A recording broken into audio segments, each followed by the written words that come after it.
Good job, it's popping YouTube. So about a year or so ago, I decided to do a video about the Rippaverse, and it got quite a few views for the time, comparatively. And because the books were so moronically expensive at the time, I couldn't do a review, but Mr. Ripper has since lowered his prices a bit, and so I picked me up a copy of Isom 1 and 2. And here's my review of Isom 1. Very late, but better late than never. It doesn't seem to have much to it. It could have been a lot better. It could have been slightly better written. And so as with all my previous indie reviews, I will first do a brief plot summary, and then I will then go into what I think the book did objectively well, what I think it did objectively poorly, and then I will go into sort of my personal thoughts and opinions. For this one, the lines are a little bit more blurred, but we'll get there when we get there. And as this is a comic, it makes it a little bit different for a review. The artwork is obviously a consideration, but I am not an artist and I don't really know how to critique art that well, so I'll probably go and skim over most of that stuff. People have done an art-based critique of Isom already, so if you really want to see that, you can just go find that. But anyway, let's just get into it. Let's go! So, Isom 1 opens in Florspark, which I think is in Texas, and I'm not sure if it's a real place or not, but anyway. It opens on some policemen, I think, watching the governor running his mouth about lowering crime rates or something, and then somebody informs police boss man that she's back, whoever she is. Could be anybody. So anyway, then the story jumps to Avery Silman, who owns his big ranch outside the city. He gets a call from his sister asking him to go and do a checkup on this girl named Jasmine, that is the daughter of someone called Mrs. Newman. Because Avery's mum would kill him if he didn't help out this family friend, I'm assuming.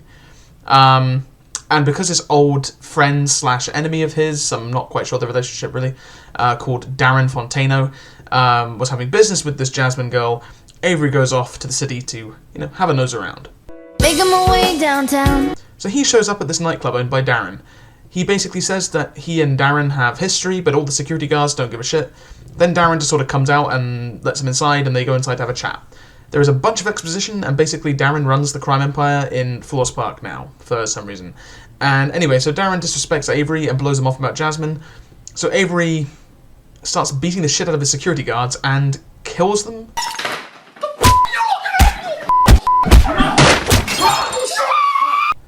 Like, there's no way you can tell me that he doesn't kill them. I don't know if he's supposed to be killing them, but, like, he kills them. So this big Chungus bodyguard, who is also a superhero and on the payroll of Darren, comes in, kicks the shit out of Isom, and then throws him out the club. So meanwhile, this superpowered chick called Yaira has been fighting law enforcement, including this trio of superhuman police called Alpha Corps.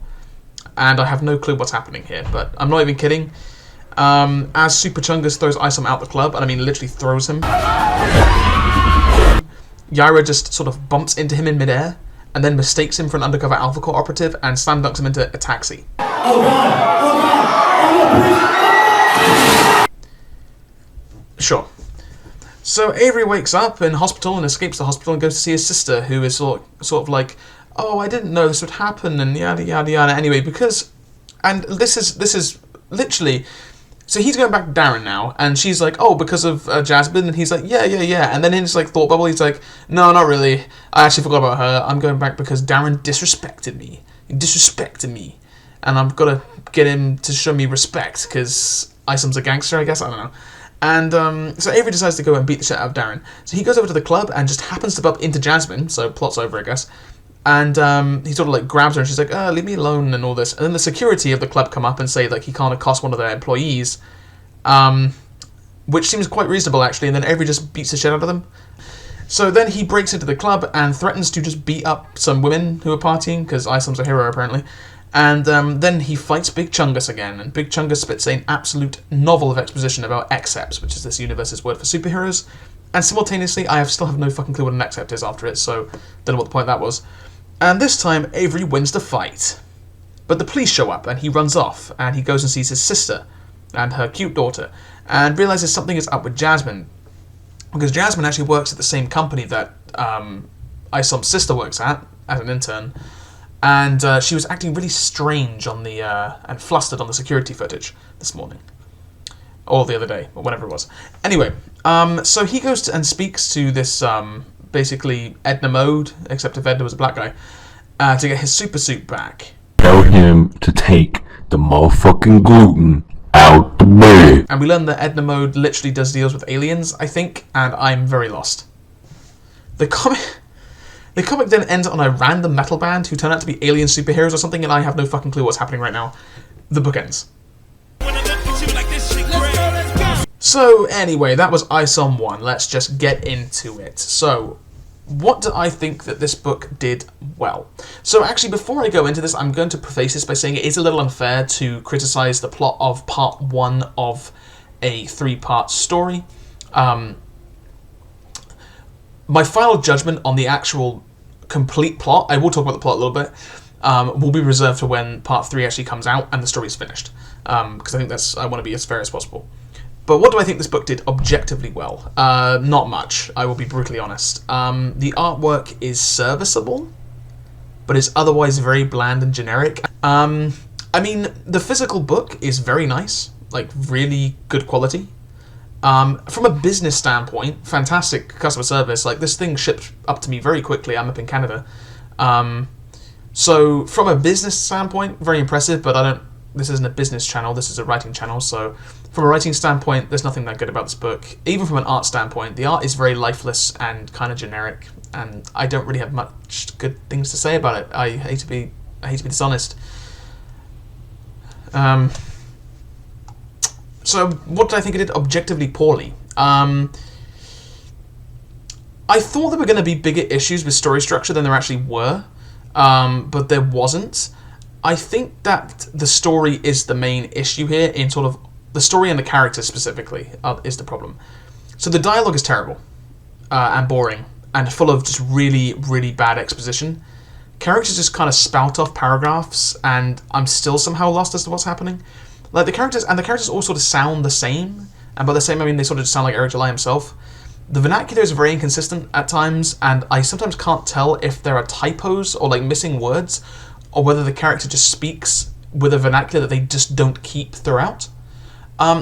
So yeah, the story structure is a bit rough. To be fair, it does actually follow the 3-act structure. I don't know if that was intentional or not. So it's better than Shadow of the Conqueror, at least. And I'm going to start to blur the lines into my personal thoughts here just a bit, but I will try to keep this as objective as possible. The plot is a mess. And I don't know if Eric July has any formal writing training. I'd wager he probably doesn't. If I'd handed this in when I was back in school doing Scripts 1, yeah, my teacher would have had a lot to say about this script. This book... Let's dive into it a bit more. So, the inciting incident is very weak. And to be fair, it does have one. It's very weak. And we don't even really know what it is by the end of it. So the daughter of a family friend has been missing for a few days. She also was potentially caught up with some shady people. But this doesn't exactly play for very high tension. For example, if Avery's own sister was missing, or if, like, her daughter was missing, it might have worked better. But this is just quite boring, and it doesn't really set up the stakes amazingly well, especially considering Isom himself is just completely disinterested in it at the beginning. And so am I. But, so, to be fair, Isom decides to take up the case, so plot point 1, he goes to see Darren.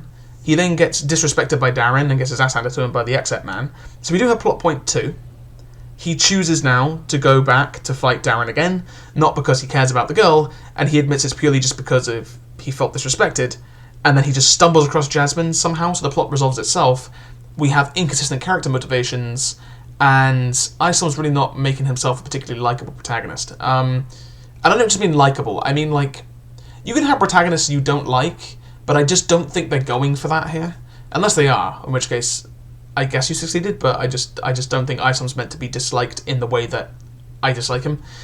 And, anyway, then he just beats the shit out of the guy and wins, so it's the inverse of plot point 3. So we do actually have a proper script structure here, which is kind of nice, but that's the basic what you'd want for a comic. And then he goes and gets his suit back or whatever. That's the plot. When you trim it out, that's what the plot is. And Isom's motivations are weak, and they literally just change on a dime throughout. I also just think Avery fails as a protagonist, as I already said. He has no save the cat moment. Like, there's nothing that he does in this to make me like him. Nothing. Like, what does he do? He potentially goes and kills security guards. He threatens to beat up women at a nightclub. And that he runs a farm, I guess. Like, none of these things are particularly good moments to really get us to root for him. And to be honest, Darren doesn't really get to kill the Catwoman either. He never cements himself as an antagonist. To be honest, I don't think Darren does that much bad in this book. Like, really, he disrespects Isom, but other than that, he just seems like a pretty standard, shady businessman. Like, it's hinted at that he does illegal stuff, but we never actually see him do anything illegal. This book is all tell, no show. Like, as far as I'm concerned, Darren's just a sketchy nightclub owner. And there's no real resolution to anything. Now, to be fair, I know that, like, this is part 1 of 3, but in each book there should be at least some kind of resolution. But, and this now, I'm getting into the main problem. The main problem that this book is plagued with, which I will expand upon a little bit in my personal thoughts section, but this is sort of the objective issues I had with it. Now, I didn't watch any of Eric July's videos leading up to the universe being released, and I didn't get like, he sold a bunch of trading cards or something that had like info about the characters on them. So I'm just following what's in the book itself. I have no frame of reference for anything I'm reading. The comic is trying to set up way too much, and it fails at doing almost all of it. I have no clue who Isom really is. I have so many questions that kind of need to be answered in a superhero origin story that just are not.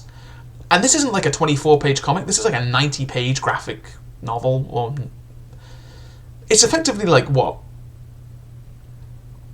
4 issues almost of a comic put together? So, why is he not a superhero anymore? This is something I need to know. How does he and Yaira have any history? Why don't people know about Isom? Like, Darren doesn't know he's an Accept. What are his powers? Like, actually, what are his powers? Like, this should be the basic fucking minimum that I get in a superhero origin. What are his powers? I understand that he has, like, super strength and super endurance, I guess, but so does Big Chungus. And, like, what are the powers of everyone else? There's no basic understanding of what an Accept even is. Like, I don't know what they can do. Like, do they all have super speed? Do they all have super strength and endurance, and then other powers on top of that? Or does it vary? Does Isom and Big Chungus just happen to have the same powers as each other? Like, and there's no basic understanding of how these of how the powers really apply themselves to the world. That makes all the fight scenes just ring hollow, because I have no idea what these characters can do, how they interact with one another, like what the stakes are they at danger of dying? Like, I have no idea. It's just never explained. And I have no idea what kind of abilities, like Yaira shoots blue beams, but it's never explained what that does. There's like 3 Alpha Core guys, I have no clue what any of their powers are. Like, there's one guy that looks like Superman and can fly, and I think another one with the leather jacket can fly, and there's a chick with the whip. Is the whip technological, or is it like part of her, or like, I have no idea. I mean, just imagine if in the first Spider-Man film, back in 2002, it just opens with Spider-Man, a fully fledged superhero, and he just goes and beats the shit out of Bonesaw, but we have no idea that he can climb on walls or has super strength or anything, and we have to figure it out. It just doesn't really work, and the same goes for everyone in this, but Yaira is another good example. So, as I was saying, Isom and Big Chungus' powers seem the same. Yaira's are way different. And then there's those alien guys at the end. Are they Accepts too, or are they actual aliens? Right, like, what is an Accept? Like, there's an entire paragraph of clunky exposition put in that sort of asks, like, explains what they are, but it doesn't. Like, in the X-Men, right, mutants is fairly simple. We understand how mutants work, right? You're a mutant, okay, cool. It's like, you're born with it, but it develops during puberty, and it basically, like, the mutations vary. Like, were you born an Accept? Do you become an Accept? Can you choose to become one? Was Isom experimented on? Was he born like this? Because Darren doesn't know he has these powers, but he did sports with him, which means that I feel he's probably would have come up, even by accident. I don't know enough. For an origin story, I just don't know enough. And I don't know enough about Avery's past either. Like, is this guy supposed to be a gangster or an ex-gangster? Like, he reads like a gangster to me, because he cares about disrespect more than anything, right? And was he, like, Darren, like, it's said that Darren and him didn't really work together, though, since college, so I don't know. And another question, I'm just kind of riffing at this point, but, like, how common are accepts in this world? Because they seem fairly common to me. Darren has one that he just has on the payroll, and the police force have 3. So, like, how common are they to the greater population? Is it a 1 in 10? A 1 in 100? A 1 in a million? I don't know. But then Yaira's treated like a big deal, so it doesn't make sense to me. And a lot of people are going to be like, oh, you need to wait and see. You know, the story's not finished yet. But I'm sorry, these are questions that need to be explained early. I don't read 100 pages of Spider-Man before I know who he is and what his powers are. Right? And roughly how he fits into the world. Now, continuing on sort of objective bad things, that one sort of got away from me a little bit, but I think the fight scenes are bad. I find it very hard to follow them. And that's an issue for me. Like, some of the panels are just kind of weird. Like, they just don't flow into one another very well. But that's a minor complaint, really. Like, but I would say that they're bad. I'd say the fight scenes are bad. So now I'm going to get onto my personal gripes. The book's too busy. In my opinion, the book failed. This book needed to do a few things, but the main thing it needed to do was establish Isom. You had 90 pages to tell me who Isom was, what his powers are, and the general vibe of his story, and I still have no idea. He only wore his suit for 1 page, I think 1 panel actually, and you had 90 pages to do it, not 24 like a normal comic book. This doesn't feel like an origin story. But 19 pages into Sandman, I know who Dream is, I know what his goals are, and I roughly know what his powers are, and he is an insanely more difficult character to both write and understand than Isom is. Instead, we get this weird quasi-gangster story, and it feels like this is more of a reboot of an existing franchise than the origins of said franchise. The book's sole focus should have been on Isom himself instead of being a commercial for every other Rippaverse book. Like, too much is going on. Why is Yaira in this? Alpha Core makes sense to be in this because they're important for the world building, so we know that there is a superhuman portion of the police that will police this kind of thing. It explains why Isom runs away from the cops, for example, right, at the end. Because really he shouldn't have any worry. But if he knows that there's superhuman police that can be jumped on him, it makes sense to be worried about the police, right? So stuff like that, that's good. Yaira being in this, it's completely pointless. She shouldn't be in this. She adds nothing to the story. She just takes up page time. And there's a few other things like that. So there's these random 2 people that are in Darren's club having a chat, and one of them has like supervision or something. And they're just sort of talking like, oh, we're setting up another comic book. I don't care. You don't have a universe yet. Right? Like, same with the metal band at the end.